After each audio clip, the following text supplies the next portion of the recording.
السلام عليكم، صحة عيدكم، كل عام وانتم بخير، حيين يا ربي. عاد ربي يشرب بالصحة والهنا يا ربي، انتم وعائلتكم ان شاء الله وليداتكم.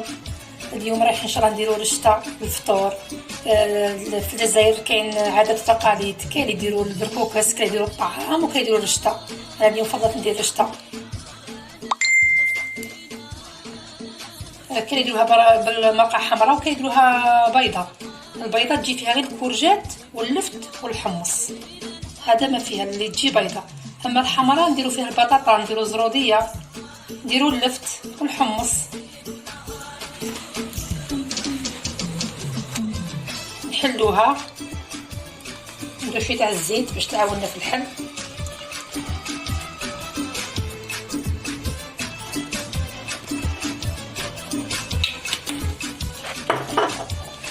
نحلوها هكا.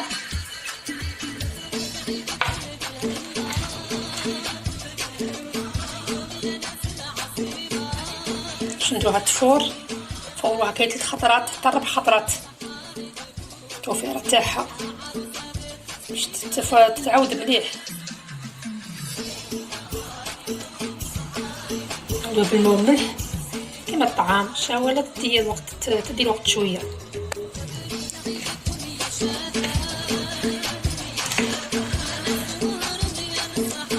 ندوها هكا، نقدرناش في التوفار تاعها، ونوجدوا المرقه تاعنا.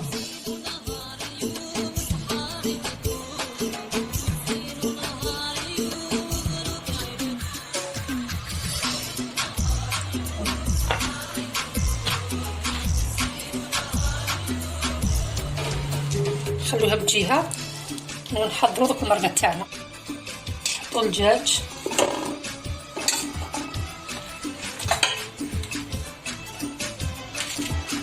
نزيدو البصل،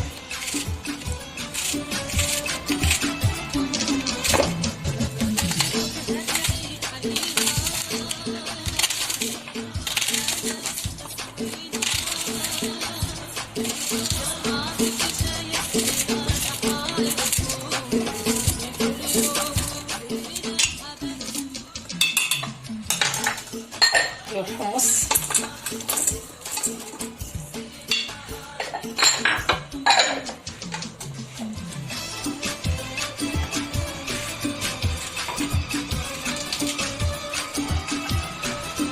حبات الطماطيس،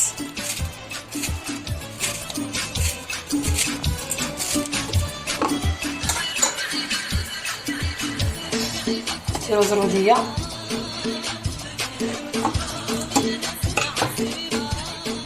نديرو البطاطا،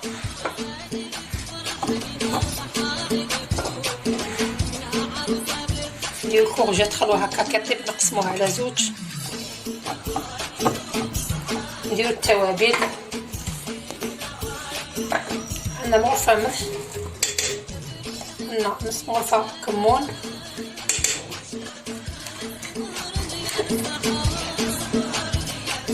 عندنا فلفل كحل مغرفه،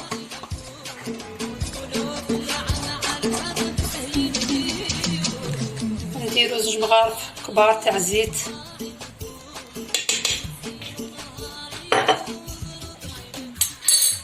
نقليها، نقصوا الغاز،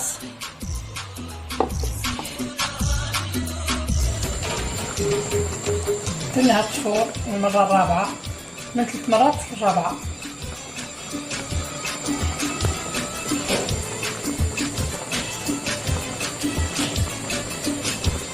تفور نوريها لكم في صحن التقديم.